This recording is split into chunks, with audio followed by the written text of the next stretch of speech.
اللہ تعالیٰ نے قرآن مجید کے اندر ارشاد فرمایا کہ شہر رمضان الذی انزل فیہ القرآن، فرمایا رمضان کا وہ بابرکت مہینہ ہے جس میں ہم نے قرآن مجید نازل فرمایا۔ رمضان شریف کے تعلق سے چند ایک گزارشات آپ کی خدمت میں عرض کرنی ہے۔ اللہ کریم نے ارشاد فرمایا کہ رمضان وہ بابرکت والا مہینہ ہے جس میں ہم نے قرآن مجید نازل فرمایا۔ رمضان شریف وہ برکت والا مہینہ ہے جس کے آنے سے قبل خود رسول کریم علیہ السلام نے خطبہ ارشاد فرمایا ہے۔ بخاری میں، مسلم میں، مشکات میں حضرت سلمان فارسی رضی اللہ تعالیٰ عنہ کی روایت موجود ہے۔ فرماتے ہیں نبی کریم علیہ السلام نے شعبان کے آخری دن اور رمضان سے ایک دن قبل ہمیں باقاعدہ خطبہ دیا، باقاعدہ۔ اور کریم محبوب علیہ السلام نے ہمیں رمضان المبارک کے فضائل سنائے۔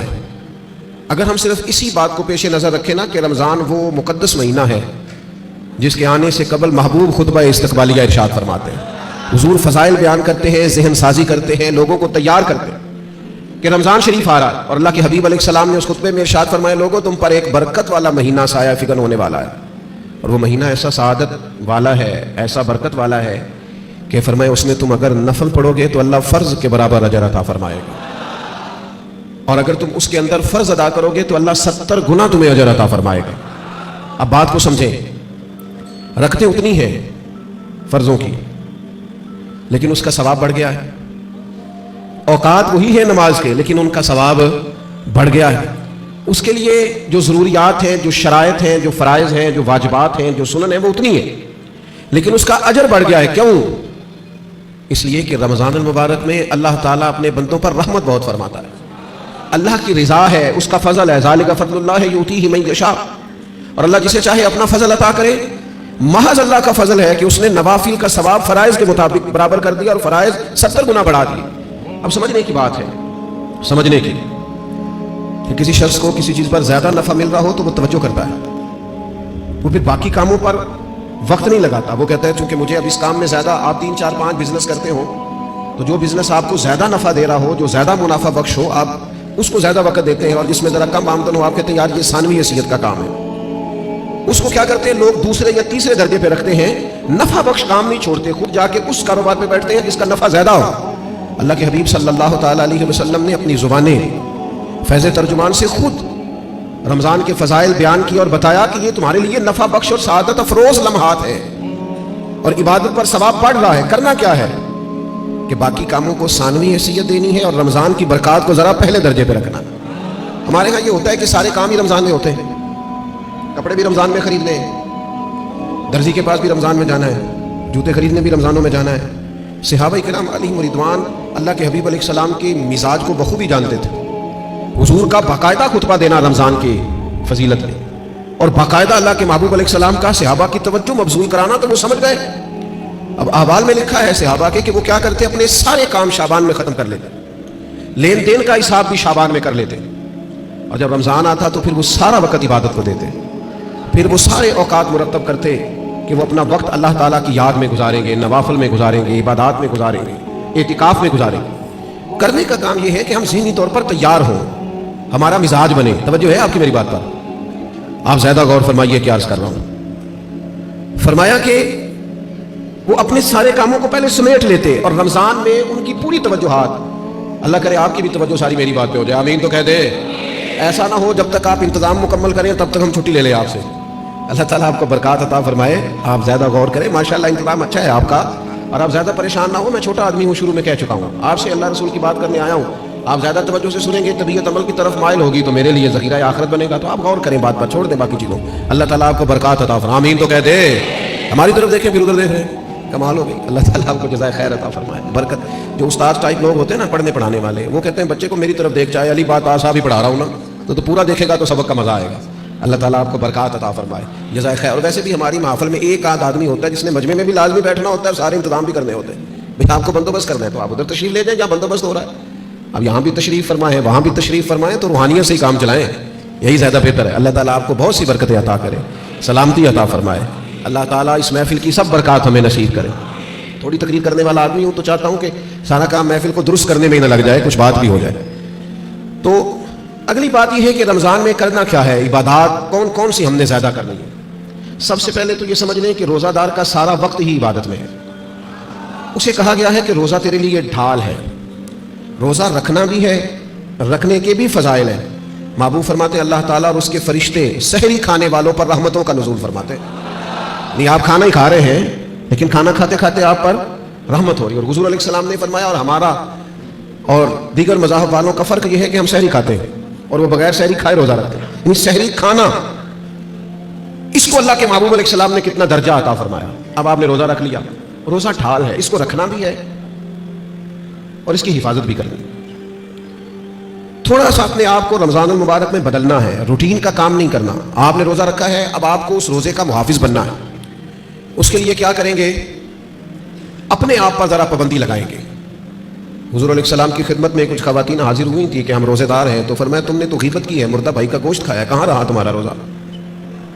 جب تک کوئی جھگڑا نہ کرے، جب تک کوئی غیبت نہ کرے، اتنی دیر تک تو اس کا روزہ ڈھال ہے۔ لیکن اگر کوئی یہ کام کرتا ہے تو اس کا لازمی نتیجہ یہ نکلتا ہے کہ وہ اپنے روزے کی برکات کو ضائع کرتا ہے۔ روزے کے محافظ بنے۔ اگر کوئی شخص ایسی بات بھی کرتا ہے تو اسے کہیں بھائی میں روزہ دار ہوں، اس روزے کے محافظ بنے۔ پھر رمضان المبارک کے اندر قرآن مجید کے ساتھ رمضان کا بڑا گہرا رشتہ ہے۔ جو آیہ کریمہ میں نے تلاوت کی، جو حصہ میں نے پڑھا، اس میں بھی فرمایا اللہ تعالیٰ نے شہر رمضان الذی انزل فیہ القرآن، یہ رمضان کا وہ مہینہ ہے جس میں ہم نے قرآن مجید کو نازل فرمایا ہے۔ ہمارا نا قرآن مجید کے ساتھ رشتہ آخر کس طرح کا ہونا چاہیے؟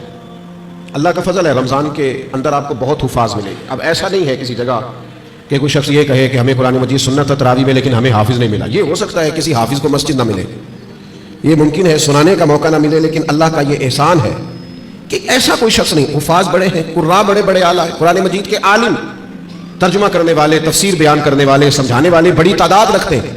لیکن ہمیں ضرورت کن لوگوں کی ہے؟ ہمیں ضرورت ہے قرآن مجید کے عشاق کی، جو عشق کرے قرآن مجید سے۔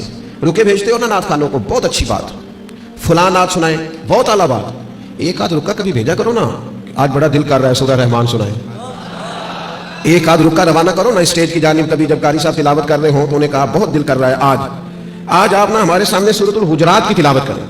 یہ رکے بھی تو ہونے چاہیے نا۔ نبی کریم علیہ السلام کی خدمت میں عرض کیا گیا یا رسول اللہ یہ فلاں شخص ہے نماز میں سورہ اخلاص بہت کثرت سے پڑھتے ہیں، تو محبوب نے بلا کے پیچھا آپ کو اور صورتیں نہیں آتی؟ نے کہا حضور آتی ہیں، پر سورہ اخلاص میں اللہ کی شانوں کا بیان ہے، مجھے پیاری بڑی لگتی۔ تو کریم نے فرمایا تم اس سے محبت کرتے ہو، امید ہے جنت میں بھی تمہیں ساتھ لے جائے گا۔ کسی ایک سورت سے بھی تو پیار کرے نا بھائی۔ وہ جو سورہ ملک پڑھتے تھے اور پھر قبر سے بھی ان کے سورہ ملک پڑھنے کی آواز آ رہی، تو یہ والا پیار بھی تو کرے نا آپ قرآن مجید کے ساتھ، دلچسپیاں ہو، ذوق۔ امام شافعی رحمۃ اللہ علیہ فرماتے ہیں کسی شخص نے پورا قرآن مجید نہ بھی سمجھا ہو تو اگر وہ صرف سورہ عصر کو سمجھ لے، انتہائی جامع، انتہائی مختصر، اور دین کا پورا مفہوم سورہ عصر میں بیان ہوا، اگر وہ صرف سورہ عصر سمجھ لے تو اس نے دین کے سارے مفہوم کو سمجھ لیا ہے۔ اور صحابہ کا اتنا مضبوط مزاج تھا ان باتوں پر کہ جب وہ کسی سے ملاقات کرتے السلام علیکم ہوتی تو اتنی دیر تک جدا نہیں ہوتے تھے جب تک سورہ عصر کی تلاوت نہیں کر لیتے تھے۔ ہمیں قرآن مجید سے عشق کرنا چاہیے۔ کہہ رہے ہوتے ہیں ہمارے نقیب صاحب بھی اور نعت خان صاحب بھی، سارا قرآن مجید ہی حضور کی تعریف ہے، سارا قرآن پاک کی نبی کریم کی نعت ہے۔ تو بھائی اگر سارا قرآن مجید حضور کی نعت ہے تو چند آیات پڑھ دیں آپ، پھر مہربانی کریں، پھر آپ سنا دیں، سنا پھر بھی آپ اشعار ہی رہے ہیں، اور وہ بھی ایسے لوگوں کے جن کا پتہ ہی نہیں ہے کہ ان کو شعر کہنا بھی آتا ہے کہ نہیں۔ قرآن مجید سے دلچسپی پیدا کریں۔ حضرت ابو موسیٰ اشعری رضی اللہ تعالیٰ عنہ خوبصورت قرآن مجید پڑھتے تھے، تو حضرت عمر انہیں بلا کے فرمایا کرتے تھے ابو موسیٰ ذرا مجھے میرے رب کی یاد تو دلانا، تو وہ اشارہ سمجھ جاتے اور فوراً قرآن مجید کی تلاوت شروع کرتے۔ قرآن پاک سے پیار کریں، یہ رمضان کا قرآن سے خاص رشتہ ہے۔ مجھے نہیں پتا آپ بڑے شہر میں رہتے ہیں، میرا تو ایک چھوٹے سے علاقے سے تعلق ہے۔ ہم جب چھوٹے ہوتے تھے تو گھروں میں بہن بھائیوں کی، حتیٰ کہ بڑوں کی بھی دوڑ لگی ہوتی تھی، قرآن مجید سارا سارا دن تلاوت ہوتی تھی، اور ایک دوسرے سے پوچھو کتنے سپارے ہوئے، میں نہیں بتاؤں گا، تو پہلے بتا تیرے کتنے ہوئے۔ اور اگر وہ پوچھنے کو آ جاتے تھے، دیکھنے کو آ جاتے تھے کون سا پارہ پڑھ رہے ہیں، تو چھپایا جاتا تھا۔ لیکن کیا کروں میں کس درد سے یہ بات کروں۔ اب موبائل صرف جوان بیٹا ہی زیادہ استعمال نہیں کرتا، اس کا باپ بھی بہت استعمال کرتا۔ اب ٹیلی فون پر صرف بچے نہیں لگے ہوئے، ان کی اماں بھی بہت استعمال کر رہی۔ وہ عشق جو آپ کا قرآن مجید سے ہونا چاہیے تھا، جو ذوق قرآن پاک سے ہونا چاہیے تھا، پلٹ پلٹ کر قرآن مجید کی آیات کو پڑھنا چاہیے تھا۔ آپ نے جس قدر چیزیں اپنے موبائل سے لی ہیں، یاد کی ہیں، ذہنوں پہ بٹھائی ہیں، کاش آپ ایک ایک دو دو آیات ہم سارے یاد کرنی شروع کرتے، اصلاح لیتے، کہاں تک بات پہنچ جاتی۔ سیدہ طیبہ طاہرہ حضرت عائشہ صدیقہ رضی اللہ تعالیٰ عنہ بیان فرماتی ہیں کہ نبی کریم علیہ السلام ہر سال رمضان المبارک میں قرآن مجید کا دور فرماتے تھے حضرت جبریل امین کے ساتھ. یعنی پورا قرآن مجید محبوب حضرت جبریل امین کو سناتے اور وہ نبی کریم کو سناتے. اور فرماتی ہیں جس سال حضور کا وصال ظاہری ہوا ہے اس سال 2 مرتبہ سرکار نے قرآن مجید سنایا اور 2 بار سنا ہے. چلیں یہ ذوق تو پیدا کریں, قرآن مجید سے اپنی دلچسپی پیدا کریں. 2 سپارے تو قرآن مجید کے روز ہمیں پڑھنے چاہیے. وعدہ نہیں لے رہا, ارادہ کرا رہا ہوں. 1 پارہ مسجد میں پڑھیں صبح. میری اپیل ہے کہ رمضان شریف میں موبائل کم استعمال کریں. آپ کے خبریں سننے سے اور تبصرے سننے سے ملک میں کوئی انقلاب بھی نہیں آئے گا, نہ پہلے آیا ہے. تبصرے ہونے سے کچھ نہیں آیا تو کیا نتیجہ ہے؟ کچھ بھی نہیں. میں یہ خبریں سنتا ہوں, آپ 1 مہینہ خبریں بھی رہنے دیں. آپ کے جو تعلق کی بات ہے کوئی مجبوری آپ دیکھیں, باقی چھوڑ دیں. وقت قرآن مجید کو دیں. یہ سمجھ کر کے ہمارے رسول پاک کا طریقہ ہے, کریم محبوب کا طریقہ ہے. قرآن مجید کو رمضان میں خاص وقت دیں. 1 پارہ مسجد میں پڑھیں, مسجد کا حق ہے. 1 گھر میں پڑھیں, گھر کو قبرستان نہیں بنانا. اور تراویح کا آپ ارادہ تو کریں کہ میں نے انشاءاللہ ایک ہی مسجد میں شروع کرنی ہے اور پوری 20 رکعت پڑھنی ہے اور اسی مسجد میں پورا قرآن مجید سننا. صرف ایک کام کیجئے گا, بیچ میں چھٹی نہ کیجئے گا. ورنہ اپنے آپ سے پوچھ لیں, جس دن چھوٹے ہوتے اسکول سے چھٹی کرتے تھے اگلے دن بھی چھٹی کرنے کو دل کرتا تھا. اور روٹین میں چلتے رہتے تھے تو کام روٹین میں پڑھو گے, ہر روز پڑھو گے اور کھڑے رہو گے تو کچھ بھی نہیں ہوگا. 1-2 دن میں انسان کی نفسیات ہے, 1-2 دن میں روٹین بن جاتی. آپ ایک دن اٹھے صبح 5 بجے, تھوڑا مشکل ہوگی آپ کو, بار بار موبائل بجے گا. دوسرے دن بھی شاید تھوڑی مشکل ہو, تیسرے دن موبائل بجے بغیر آنکھ کھلے گی, روٹین بن جاتی ہے آدمی. آپ پابندی سے قرآن مجید سنیں رمضان شریف میں تراویح میں, کچھ بھی نہیں ہوگا. بہت گرمی ہوتی ہے, بہت مشکل ہوتی ہے, اور خدا کے بندو جو قوم کئی گھنٹے امیگریشن کی لائنوں میں لگی رہتی ہے, جو پاسپورٹ اور شناختی کارڈ کے دفاتر میں کھڑی رہتی ہے, وہ قرآن مجید کے لیے کھڑا ہو کے تو دیکھے اللہ کی رحمت کتنی نازل ہوتی ہے. وہ کوشش کرے تو صحیح. آپ کو شرعی عذر ہے, کسی کو کوئی ایسی تکلیف ہے, بیماری ہے, معاملہ الگ, قرآن مجید سے اپنا ذوق پیدا کریں. ہمارے ایک استاد صاحب تھے پیر سید مراتب علی شاہ صاحب رحمۃ اللہ علیہ. حضور شیخ الاسلام خواجہ قمر الدین سیالوی کے وہ خلیفہ تھے اور حضرت محدث اعظم پاکستان رحمۃ اللہ علیہ کے شاگرد تھے. تو میں نے ان کو دیکھا کہ وہ جب بہت ضعیف ہو گئے تھے, اس حالت میں بھی وہ بہت عرصہ انہوں نے خود قرآن مجید سنایا, تو حافظ کے پیچھے کرسی پہ بیٹھتے تھے. بہت بڑھاپا تھا, ظاہری طور پر کمزوری تھی, پر جو قرآن مجید سے ان کا پیار تھا وہ بڑا انوکھا تھا.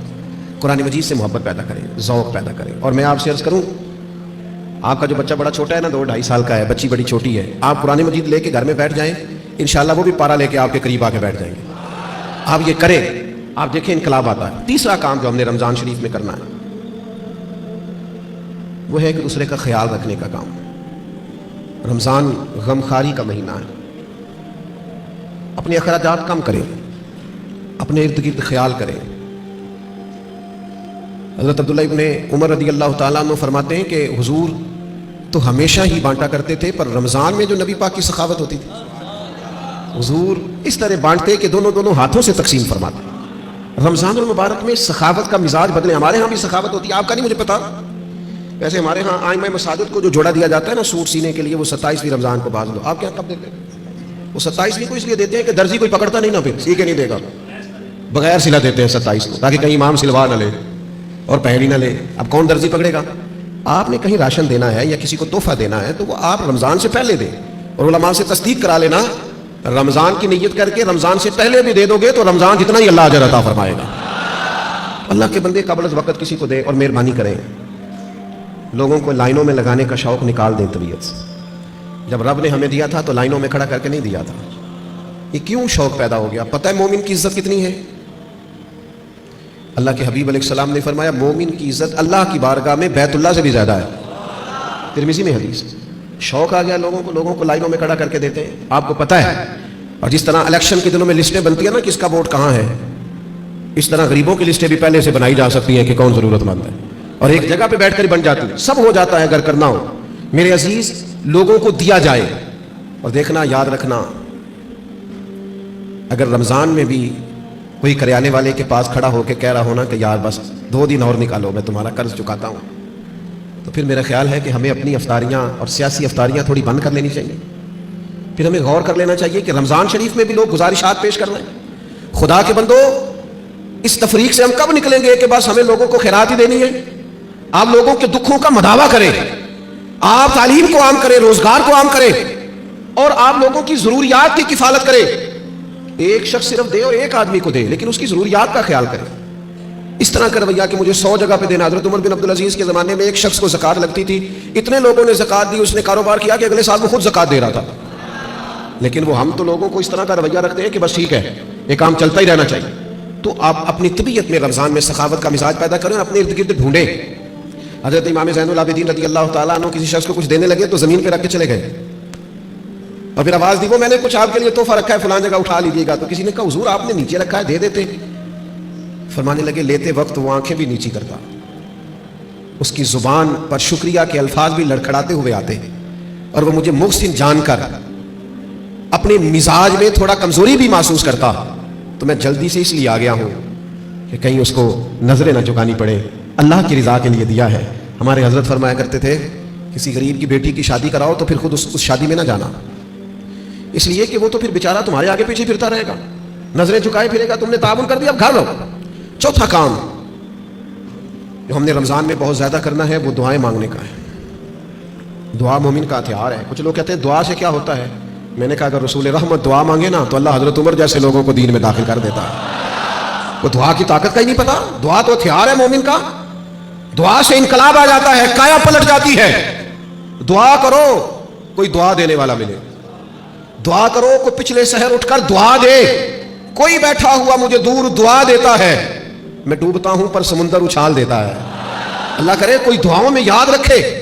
دعائیں مانگیں اور دوسروں کے لیے زیادہ مانگیں. آپ نے زیادہ غور کیا, میں سمجھ گیا ہوں کہ دوسروں کے لیے ہی مانگیں. یہ بڑا مشکل کام ہوتا ہے لیکن آپ دوسروں کے لیے مانگیں. حدیث میں فرمایا جو دعا تم کسی کے لیے مانگتے ہو اللہ پہلے تمہیں عطا فرماتا ہے. آپ مانگیں گے تو وہ تو کرم ہوگا. اپنے لیے بھی مانگیں پر دوسروں کے لیے بھی مانگیں. دل بڑا زخمی ہے, طبیعت بڑی بے چین ہو جاتی ہے جب فلسطین کے لوگوں کی تکلیف دیکھتے ہیں. ہم نا خبروں میں تھوڑے دن رہنے والے لوگ ہیں, ہمارا مزاج ہے جو خبر چل گئی اس کے پیچھے ہو لیے. جن علاقوں میں سیلاب آیا تھا وہ سارے لوگ اپنے اپنے گھروں میں سیٹ ہو گئے, کاروبار چل گئے, لیکن خبریں ختم ہو گئی ہیں نا تو ہم بھی چپ کر گئے. فلسطین کی چند دن خبریں ذرا زیادہ تھیں تو ہم بھی ذرا زیادہ بات کر رہے تھے. اب وہ خبریں ختم ہو گئی, جنگ تو ختم نہیں ہوئی, تکلیف تو ختم نہیں ہوئی. خدا کے بندوں جو زخم لگے تھے وہ تو نہیں بھرے. آنسو تو اپنی جگہ پہ ہیں, درد تو اپنی جگہ پہ, لیکن ہم خاموش ہیں. ہمارے وہی سٹیٹس ہے, وہی آنا جانا, وہی پھرتیاں ہیں, وہی کھانا پینا ہے. ہمیں کسی سے کیا لگے اللہ ماشاء. اپنے مسلمان بھائیوں کا درد سمجھو, اپنی تجوریاں بھرتے جانا اور کسی کا خیال ہی نہ کرنا. اس کا معنی یہ ہے کہ دل سخت ہو گیا. اللہ کے پیارے حبیب علیہ السلام سے ایک شخص نے پوچھا تو حضور دل سخت ہو گیا. فرمایا کوئی یتیم ملے نا اس کے سر پہ ہاتھ پھیرا کر اللہ تیرے دل کو نرمی عطا کر دے گا. ان پر دیکھیں, میں بات سمیٹنے لگا ہوں. پانچواں کام جو رمضان شریف میں ہم نے کرنا ہے وہ ہے محاسبہ. ہمیں سوچنے کا وقت ملے گا, ہم روزے سے ہوں گے, بیٹھنے کا موقع. ہمارے صوفیاء ایک مراقبہ کراتے ہیں. اب تو خیر ہم جو صوفیاء کی جماعت ہیں ہمیں بھی طرز کا نہیں پتا کہ صوفیاء کا اصل طریقہ کیا ہے. نہ ہمارے ہاں وظائف پڑھنے کا وہ رواج ہے, نہ اکیلے میں بیٹھ کے کچھ دیر مراقبے کی وہ کیفیات ہے, نہ دعا اور مناجات اور وہ اکیلے کی عبادت ہے تنہائی کی, دوسروں سے کٹ کے اللہ کو یاد کرنا, تھوڑی دیر کے لیے کرنا لیکن تنہائی میں. ہمارے ہاں جو چیز بھی ہوتی ہے وہ چونکہ زیادہ تر اجتماعی ہوتی ہے تو اجتماعی چیزیں زیادہ تر فیس بک پہ ہوتی ہیں تو پھر وہ اس کی وہ کیفیت نہیں رہتی, وہ ذوق نہیں رہتا. آپ رمضانوں میں تھوڑا اکیلے بیٹھے, تھوڑا تنہائی میں وقت گزاریں. غار حرا میں تنہا بیٹھنا بھی تو نبی کریم کا طریقہ ہے. غار ثور میں 3 دن سب سے کٹ کے اسلام رہبانیت کی نفی کرتا ہے, لیکن کچھ دیر کے لیے خلوت کرنا, اکیلے میں بیٹھنا, تھوڑی دیر اپنے آپ سے گفتگو کرنا. ڈھونڈتا پھرتا ہوا ہے اقبال اپنے آپ کو, آپ ہی گویا مسافر آپ ہی منزل ہوں میں. زمانہ بیت گیا, ہم نے اپنے آپ سے بات ہی نہیں کی. اپنے آپ کو بھی تو بٹیرے میں لانا ہے نا, اپنے آپ سے بھی تو کئی سوال پوچھنے والے ہیں نا, اپنے آپ سے بھی تو بات کرنی ہے نا کہ میاں تیرے اوپر اللہ کی نعمتیں کتنی ہیں اور تیری محنت کتنی ہے, حساب دے. اللہ کے انعام کتنے ہیں اور جواب میں تیرا شکر کتنا, حساب دے. اللہ کے ایک بندے تھے, ان پر نیک تھے, عبادت گزار تھے, انعام برسنے لگے تو ایک دن رو پڑے اور تڑپ کے کہنے لگے, اے اللہ ان پر انعام بہت ہونے لگے ہیں, میری قدر بہت ہونے لگی ہے, میرے آنے پر گویا نعرے بہت لگنے لگے, لوگ مجھے بہت جاننے لگے ہیں, مجھ پر کرم کرنا, کہیں میری ساری نیکیوں کا مجھے دنیا میں اجر نہ دے دینا. ایسا نہ ہو صبح قیامت میرا نام اعمال خالی رہ جائے. کرم نوازی فرما, کچھ وہاں کے لیے بھی مجھے عطا کرنا. میرے عزیز, رمضان آپ کو موقع دے گا کچھ تنہائی میں بیٹھے, اپنے مالک کے حضور حاضر ہوں. سحری کے لیے جب اٹھے نا تو 20 منٹ پہلے اٹھیں, پھر وضو بنائیں, پھر تہجد کی نماز پڑھیں. بڑی پسند ہے رسول پاک کو تہجد کی نماز, حضور بڑے ذوق سے اٹھتے. آپ اکیلے ہوں اپنے گھر میں پڑھیں, اس عبادت کے بعد اللہ کے حضور حاضر ہوں, اپنے لیے امت کے لیے کشکول طلب دراز کریں. لیکن اپنا محاسبہ کریں. ساری زندگی دوسروں کا حساب کیا ہے. وہ حضرت موسیٰ کلیم علیہ السلام نے ایک بہت نیک آدمی سے کہا, بہت نیک آدمی سے, کہ آپ بتائیے بستی میں سب سے گناہگار کون ہے؟ تو اس نیک آدمی نے اپنے گلے میں رسی ڈالی اور حضرت کلیم کے ہاتھ میں تھما کے عرض کرنے لگے, حضور کچھ لوگوں کا مجھے خیال تھا کہ شاید ان میں کچھ غلطیاں ہوں, پر ان کی غلطیوں کا مجھے صرف شک تھا, اپنی غلطیوں کا تو مجھے یقین ہے نا, وہ تو مجھے طے ہے نا میں نے کی ہے, تو میں ہوں سب سے بڑا گناہگار. تو آپ فرمانے لگے پتہ تمہیں درجہ کیوں ملا؟ یہ تمہاری جو عاجزی ہے اسی نے تمہیں درجات عطا کی. اپنے آپ سے تو مدتوں ہو گئے ہم نے اپنے آپ سے کبھی بات ہی نہیں کی. ہم تو دوسروں کی تربیت اور اصلاح کر رہے ہیں, اپنے آپ سے تو کبھی گفتگو ہی نہیں کی. کچھ وقت اپنے آپ کو دیں, اپنے ساتھ کلام کریں. بزرگوں کے طریقے تھے کہ وہ کچھ لمحے رات کو تنہائی کرتے, اللہ کے حضور حاضر ہوتے, وقت بتاتے. ہم سارے اب مجالس کے, محافل کے, آنے جانے کے, اٹھنے بیٹھنے کے قائل ہیں, اکیلے آئے ہیں دنیا میں. جب جانا ہے تو پھر اکیلے جانا ہے. قبر سے لے کر قیامت کے قائم ہونے تک تنہا رہنا ہے. تو تھوڑی سی تنہائی تھوڑی دیر کے لیے کرنا شروع کریں نا اللہ کی بارگاہ میں. تو یہ 5 باتیں آپ کی خدمت میں نے رمضان کے تعلق سے عرض کی ہیں. ایک گزارش میری آپ سے اور ہے بات ختم کرتے ہوئے, یقیناً آپ توجہ کریں گے. اپنی زندگی سے تنقید بہت زیادہ نکال دیں. ہماری نہ کچھ آنکھیں زیادہ کھل گئی ہیں جو زیادہ ہی تنقید, اللہ کے بندے ہیں ہم سارے, اس قدر زیادہ میں تنقید سننے لگا. اصلاح کرنا, میں ابھی حرم شریف گیا تھا, میں نے واپس آ کے بھی دوستوں سے کہا, وہاں بھی کچھ دوست کہتے ہیں وہ دیکھو وہ کیا کر رہا ہے. تو میں نے کہا یار تیرا کیا خیال ہے, جو بڑے نکمے تھے وہ بلا لیے گئے, یہاں تو جو بڑے مقبول ہوتے ہیں ان کو حاضری کے موقع ملتے ہیں. ہر جگہ غلطیاں ہی ڈھونڈتے ہو, صرف گفتگو کے موضوعات ہی تلاش کرتے ہو. اللہ کے بندوں کی خوبیاں بھی تو دیکھو نا. کم از کم ایک ماہ ایسا ضرور گزاریں جس میں صرف خیر تلاش کریں, اچھائیاں تلاش کریں, تھوڑی دیر کے لیے صرف نظر کریں لوگوں کی جو اعمال کی غلطیاں ہیں. عقیدہ تو چلو ایک بنیادی چیز ہے, تو میں عرض کروں گا تنقید والی زندگی اور ہر وقت کمزوریاں ڈسکس کرنا. ہر وقت آپ کو پتہ ہے سیدہ عائشہ صدیقہ فرماتی ہیں حضور کی طبیعت کے مطابق اگر کبھی کھانا نہ ہوتا تو چھوڑ دیتے, لیکن کبھی اس میں سے نقص, تو جو رمضان میں بھی جھگڑے ہی کرے اور نقص ہی بیان کرے اور ہر جگہ کے بیان کرے, تو اس نے فلسفہ کیا سمجھا. تو یہ 5 چیزیں جو میں نے آپ کی خدمت میں رکھی ہیں, میں امید کرتا ہوں آپ اس پر توجہ کریں گے. اللہ کے حضور دعا ہے مالک ہماری اس حاضری کو قبولیت کا درجہ عطا فرمائے. اتنی بڑی تعداد میں آپ آئے, اللہ ایک ایک پہ اپنا فضل فرمائے اور اہتمام کرنے والے حضرات کو بہترین جزا عطا فرمائے. وما علینا الا البلاغ.